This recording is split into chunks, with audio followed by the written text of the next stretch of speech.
Hi, I am Pratibha Singh. आपका मेरे channel में स्वागत है। इस चैनल में मैं इलेक्ट्रॉनिक एंड कम्युनिकेशन इंजीनियरिंग और इलेक्ट्रॉनिक इंजीनियरिंग से रिलेटेड जो टेक्निकल एग्जाम होते हैं, जैसे JRF, PSU, GATE and all technical exam की प्रिपरेशन में आपकी हेल्प करूँगी। और इस चैनल में मैं जो टेक्निकल वैकेंसी आती है उनकी इन्फॉर्मेशन भी देती हूँ, तो प्लीज़ मेरे चैनल को सब्सक्राइब करिएगा। आज का टॉपिक स्टार्ट करते हैं। आज का टॉपिक है what is beta and formula of beta with numericals. इस वीडियो में मैं बीटा क्या है उसे बताऊंगी और उसके फार्मूले और उसी फार्मूले बेस पे न्यूमेरिकल कुछ करवाऊंगी, तो प्लीज़ लास्ट तक बने रहिएगा वीडियो के। और ये पार्ट 2 है। पार्ट 1 में मैं कॉमन इमीटर कॉन्फ़िगरेशन करवाई थी, तो वो वीडियो पहले देख लीजिएगा, उसके बाद ये वीडियो देखिएगा तो आपको अच्छे समझ में आएगा। और पार्ट 2 के लिए बहुत डिले हो गया अपलोड करने में, उसके लिए सॉरी।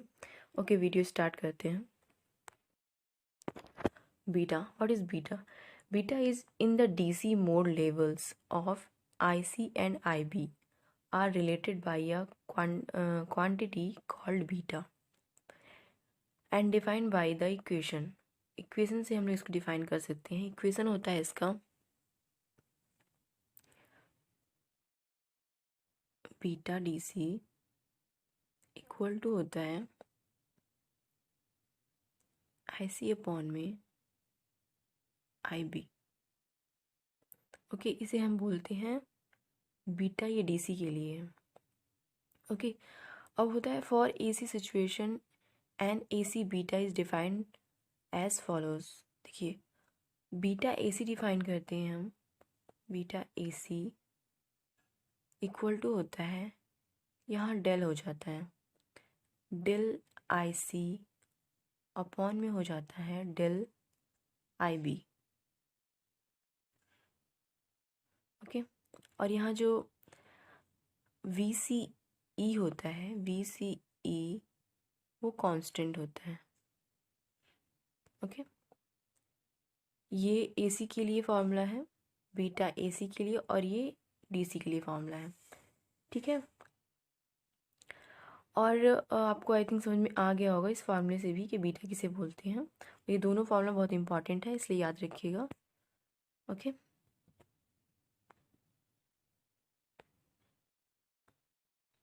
देखिए अब इसका रेंज क्या होता है। Range of beta is 30 to 300 होता है। ओके, और beta in term of alpha is, अब हम बीटा को अल्फ़ा के टर्म में देखेंगे। इसका फार्मूला कैसे होता है, देखिए बीटा इक्वल टू होता है, बीटा इक्वल टू होता है अल्फ़ा अपॉन में 1 माइनस अल्फ़ा होता है। ओके, एक तो ये हो गया जब बीटा इक्वल टू, और होता है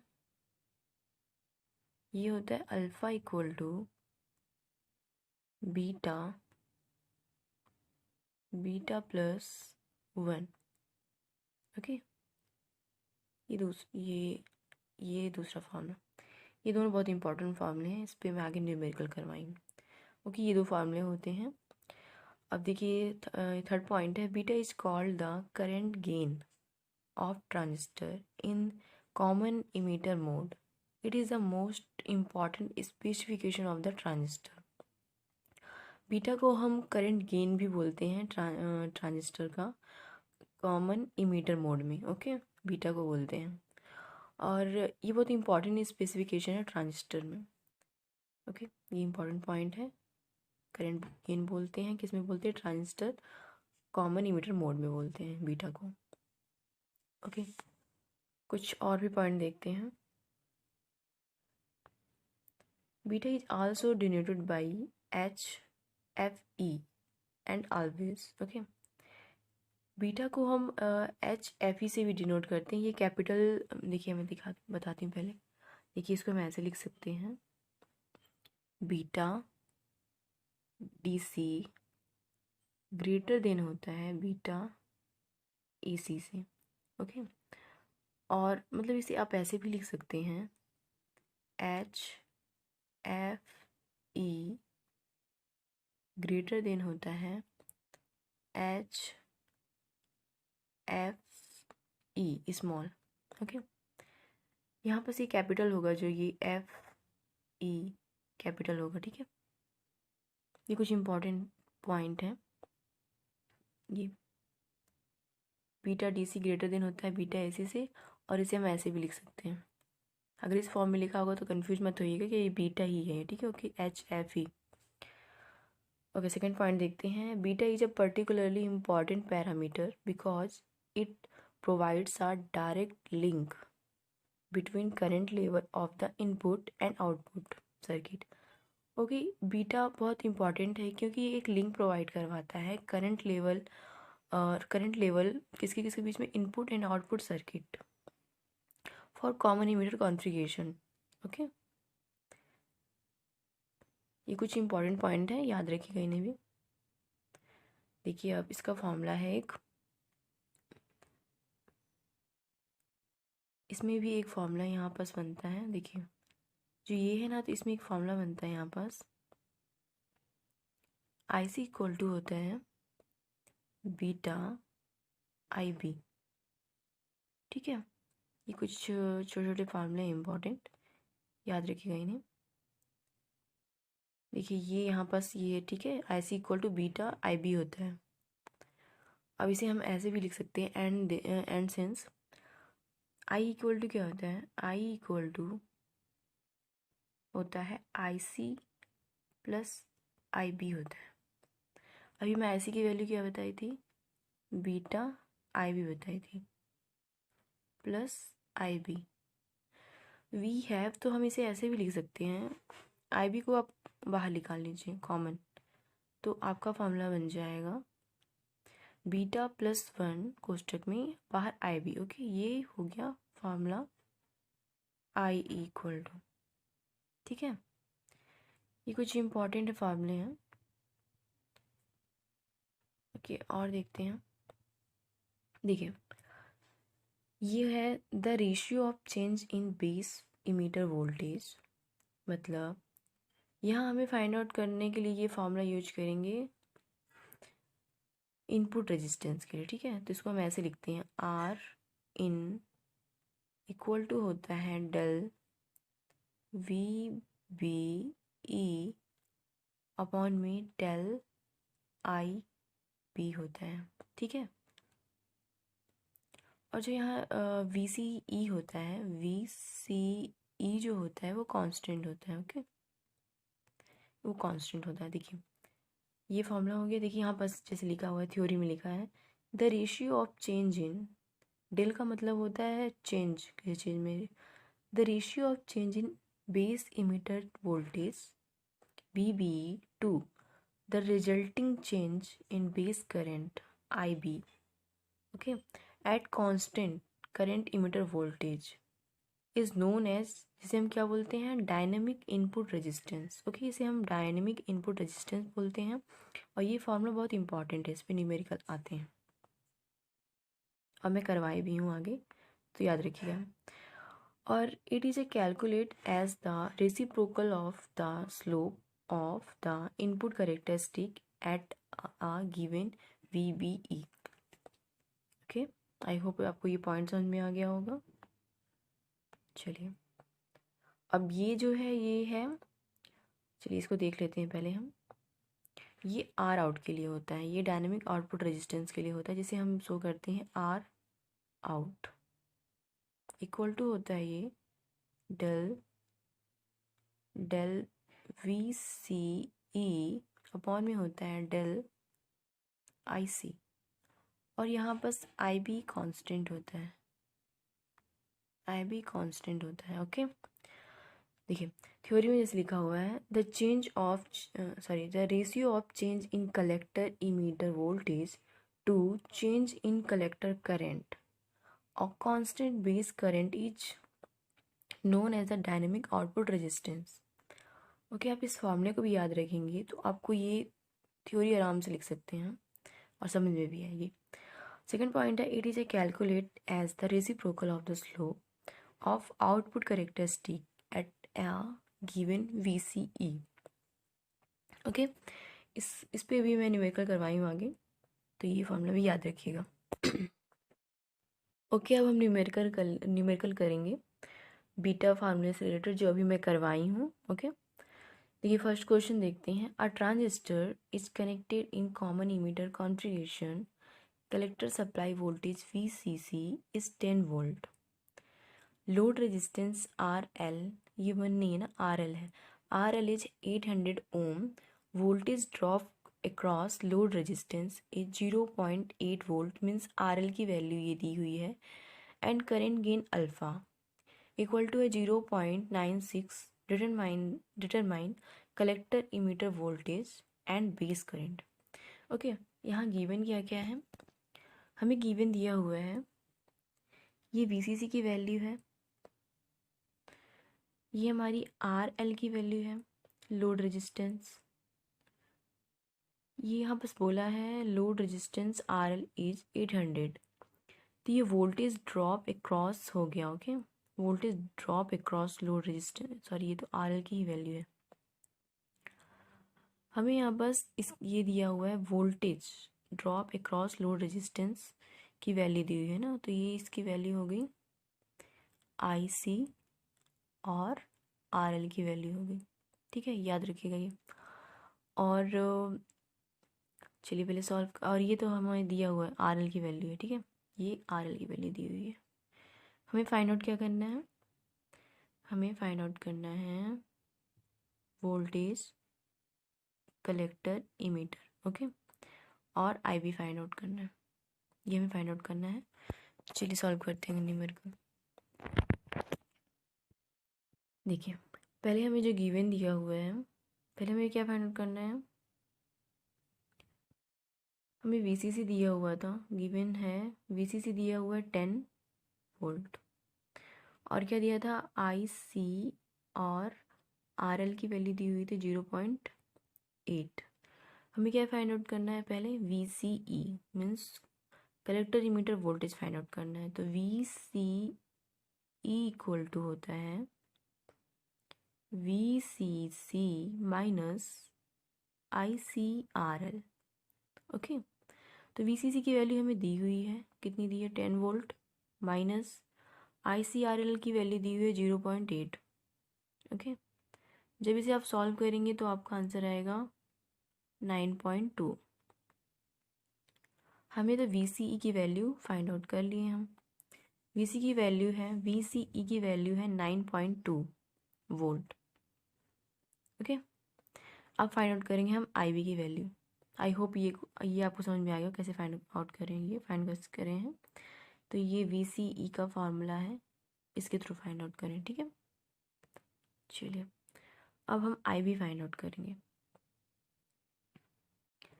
IB फाइंड आउट करने से पहले हमें पहले IC निकालना होगा। वो क्यों निकालना होगा, क्योंकि IB equal to IC upon beta होता है।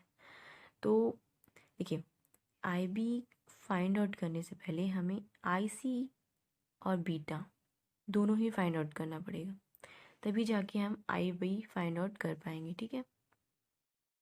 चलिए, तो IC इक्वल टू क्या होता है, IC इक्वल टू होता है ICRL अपॉन में RL, ठीक है। तो ICRL की वैल्यू कितनी थी, 0.8 थी। ओके, 0.8 अपॉन में RL की वैल्यू कितनी थी, 800 थी, ठीक है। जब इसको सॉल्व करेंगे तो आएगा IC की वैल्यू आएगी 1.0 मिली एम्पियर,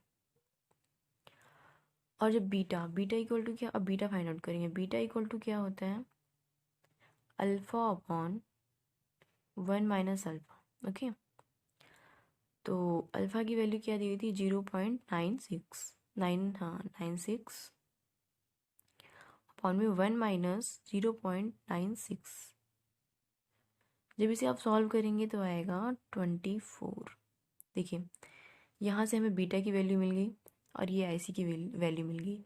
अब हम IB फाइंड आउट करना है, अब हम इसमें पुट कर देंगे बीटा और IC की वैल्यू।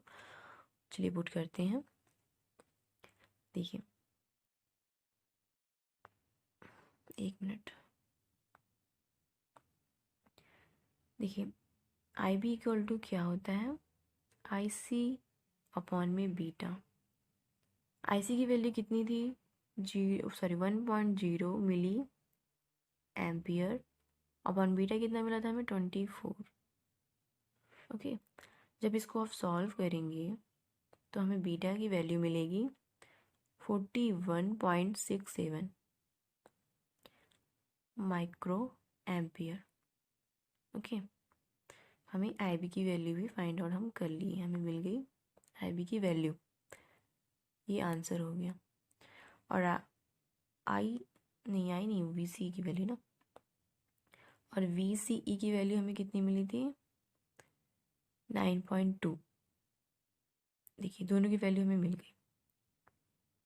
आई होप आपको ये न्यूमेरिकल समझ में आ गया होगा कैसे फाइंड आउट करें। अब नेक्स्ट देखते हैं। देखिए नेक्स्ट क्वेश्चन क्या है। A germanium transistor with alpha equal to 0.98 given a reverse saturation current ICO equal to 10 micro ampere is common base configuration when transistor is used in common emitter configuration with a base current of 0.22 milliampere. Calculate the collector current. यह हमें IC find out करना है।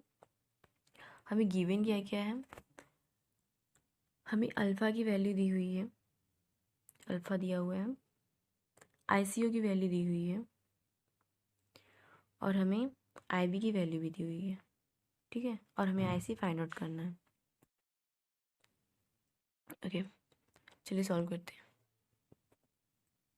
देखिए IC equal to क्या, पहले क्या क्या दिया हुआ है मैं वो लिख देती हूँ यहाँ पास, तो आपको समझ में आएगा।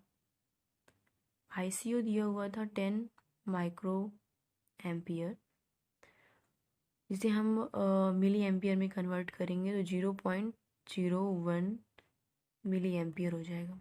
ठीक है, और अल्फ़ा की वैल्यू दी हुई है 0.98 और IB की वैल्यू है 0.22 मिली एम्पियर, और हमें IC फाइंड आउट करना है। तो IC इक्वल टू क्या होता है, अल्फ़ा अपॉन में होता है 1 minus alpha into IB plus ICC नहीं ICO माइनस अल्फ़ा। ठीक है, ये फार्मूला होता है, ये फार्मूला याद रखिएगा। अब इसमें सारी वैल्यू पुट करेंगे, स्पेस नहीं इसलिए मैं इरेज कर रही हूँ, और ये फार्मूला याद रखिएगा। इसी फार्मूले में हम सारी वैल्यू पुट करेंगे तो हमें ऐसे ही मिल जाएगा। ठीक है, और ये सब गिवन है, जो फार्मूले में मैंने लिखा है सब गिवन दिया हुआ है क्वेश्चन में, बस इसमें पुट करना है, फाइंड आउट करना है। चलिए पुट करते हैं। मैं फार्मूला लिख देती हूँ तो आप समझ में नहीं आएगा कहाँ पुट कर रही हूँ। IC इक्वल टू होता है alpha 1 minus alpha into IB plus में होता है ICO, ये O है ना, ICO 1 माइनस अल्फ़ा। अब वैल्यू पुट करते हैं। अल्फ़ा की वैल्यू कितनी दी थी 0.98, 1 माइनस 0.98 इंटू में IB की वैल्यू 0.22 दी थी, IC की वैल्यू थी, ICCO की वैल्यू थी 0.01, जिसे हम मिली एम्पियर में कन्वर्ट करने के बाद फाइंड किया, और 1 माइनस अल्फ़ा की वैल्यू कितनी 0.98। जब आप इसको पूरा सॉल्व करेंगे इस क्वेश्चन को तो आपको आंसर मिलेगा 11.28 मिली एम्पियर। मिली एम्पियर इसलिए क्योंकि हमें IC फाइंड आउट करना है, ये IC की वैल्यू है, ये आंसर आ गया। ओके, बस ये फार्मूला आप याद रखिएगा, आप सॉल्व कर लेंगे इस क्वेश्चन को। आई होप आपको ये न्यूमेरिकल भी समझ में आ गया होगा सॉल्व कैसे करना है। अब नेक्स्ट देखते हैं। देखिए थर्ड नंबर क्वेश्चन है, a change of 250 millivolt in base emitter voltage cause a change of 1 milliampere in the base current. Determine the dynamic input resistance. यहाँ हमें dynamic input resistance find out करना है, जिसका formula होता है Rin equal to del V BE upon में होता है डेल आई बी। ठीक है, ये फॉर्मूला होता है इसका। और हमें यहाँ पर दिया हुआ है डेल वी बी ई की वैल्यू, और ये दिया हुआ है डेल आई बी की वैल्यू। बस हमें पुट करना है और फाइंड आउट करना है। देखिए, डेल वी ई की वैल्यू कितनी दी हुई है 250 अपॉन में, और डेल आई बी की वैल्यू दी हुई है 1 दिया हुआ है। ठीक है, इसको अच्छे से लिख देती हूँ। 10 मिली वोल्ट दिया हुआ है 250 ना, तो इसको -3 कर दे, वैसे लिखेंगे। अब दिया हुआ है आइडियल आई बी की वैल्यू दी हुई है 1 मिली एम्पियर, तो इसको हम लिखेंगे 1 इंटू 10⁻⁻3। ये तो कैंसिल आउट हो जाएगा ये, तो हमें क्या मिलेगा, आर इनकी वैल्यू मिलेगी 250 ओम मिलेगा, क्योंकि रेजिस्टेंस है, फाइंड आउट करना था। ओके, तो हमें डायनेमिक इनपुट रेजिस्टेंस की वैल्यू 250 ओम मिल गया। ये आंसर है। बहुत सिंपल क्वेश्चन था ये, बस ये फॉर्मूला याद रखिए और पुट करिए, बस हो गया। अब हम, ये लास्ट क्वेश्चन है इस वीडियो का और इस टॉपिक का। ओके, देखते हैं। Increase in collector emitter voltage from 5 volt to 10 volt cause increase in collector current from 5 milliampere to 5.8 milliampere. Determine the dynamic output resistance. हमें यहाँ पर dynamic output resistance find out करना है, जिसका formula होता है कि next page नहीं करवा देती हूँ। इसका फॉर्मूला होता है आर आउट इक्वल टू होता है del V C E upon में डेल आई सी। ओके, तो हमें यहाँ क्या बोला है, ये तो वैल्यू, ये फार्मूला होता है। यहाँ हमें गिवन क्या है, जो कलेक्टर इमीटर है वो इंक्रीज हो रहा है 5 वोल्ट टू 10 वोल्ट, तो इसे हम ऐसे सॉल्व करेंगे। Del V C E equal to हो जाएगा, ये इंक्रीज कैसे कर रहा है, 5 टू 10 कर रहा है, तो 10 - 5 कर देंगे, तो हमें 5 वोल्ट मिल जाएगा, वी सी ई की वैल्यू मिल जाएगी। और करंट वेरी कर रहा है, डेल आई सी वेरी कर रहा है, डेल आई सी वेरी कर रहा है 5 milliampere to 5.8 milliampere, तो हम इसे 5.8 - 5 कर देंगे, तो हमें मिल जाएगी ऐसी की वैल्यू,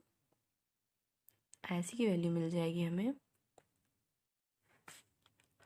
0.8 मिल जाएगा। ओके, यहाँ स्पेस नहीं है। ओके, देखिए, जब हम माइनस किए थे 5.8 - 5 किए थे, तो हमें मिलेगा 0.8। ओके, ये डेल आई बी की वैल्यू हो गई, ये डेल आई बी की वैल्यू है। अब हम फार्मूले में पुट करेंगे। ठीक है, देखिए, फार्मूला था R out equal to del V C E upon में del I C. Okay, solve करने के बाद डेल वी सी की वैल्यू कितनी मिली थी हमें, 5। ओके, और डेल आई सी की वैल्यू कितनी मिली थी, 0.8 इंटू मिली एम्पियर था, तो 10⁻³ इसको आप सॉल्व करेंगे तो आर आउट की वैल्यू आएगी 6.25 kilo ohm, 6.25 kilo ohm. Okay, ये आर आउट की वैल्यू आ गई, ये आंसर हो गया। आई होप ये फॉर्मूला याद रखिएगा, ओके। आई होप ये आपको टॉपिक समझ में आया होगा, और उसके फार्मूले और उसके न्यूमेरिकल भी समझ में आए होंगे। प्लीज़ मेरे वीडियो को लाइक करिएगा, शेयर करिएगा, प्लीज़ मेरे चैनल को सब्सक्राइब भी करिएगा। Thank you, bye bye.